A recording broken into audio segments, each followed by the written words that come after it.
నారాయణపేట మండలం అప్పత్పల్లి గ్రామంలో సిహెచ్ వెంకటేష్ 14వ వర్ధంతి సందర్భంగా ఆయన చిత్రపటానికి పూలమాలలు వేసి నివాళులర్పించారు. కార్యక్రమానికి B Narasimha CPI ML mass line party మండల కార్యదర్శి అధ్యక్షత వహించగా ఈ కార్యక్రమానికి ముఖ్య వక్తగా వచ్చినటువంటి CPI ML mass line party జిల్లా కార్యదర్శి బి రాము మాట్లాడుతూ ఈ ప్రాంతంలో పేద ప్రజల కోసం నిరంతరం పనిచేస్తూ కార్మిక కర్షక రాజ్యం కోసం పోరాటం నిర్వహించిన వ్యక్తి కామ్రేడ్ వెంకటేష్ మరణించి 14 సంవత్సరాలు గడుస్తున్నా ఆయన మన మధ్యలో లేకపోవడం చాలా బాధాకరం అన్నారు. ఆయన ఆశయ సాధన కోసం ప్రతి ఒక్కరూ కంకణ బదులు కావాలన్నారు.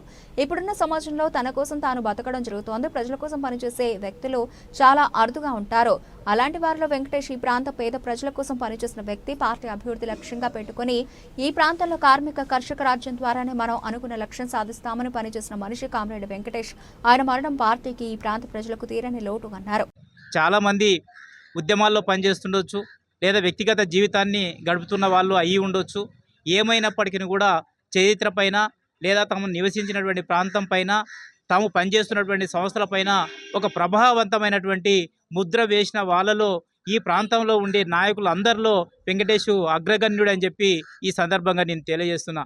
కామ్రేడ్ వెంకటేషు చిన్న ప్రాయంలోనే తాను వ్యక్తిగతంగా కూడా తాను నివసించినటువంటి ఈ అప్పపల్లి గ్రామం చుట్టుపక్కల ఉండే గ్రామాల్లో ఉండేటటువంటి పాలేర్లు, ముఖ్యంగా దళిత కుటుంబాలకు సంబంధించిన వాళ్ళు చేస్తున్నటువంటి వెట్టి చాకిరి, వాళ్ళ పైన జరుగుతున్నటువంటి దోపిడీ ఏదైతే ఉందో వాటన్నిటిని కూడా గ్రహించి వాటికి వ్యతిరేకంగా ఉండాలి అని చెప్పి ఒక శపథం తీసుకొని ముందుకు పోయినటువంటి వ్యక్తిగా మనం వెంకటేష్ను గుర్తించాలి. తన హై స్కూల్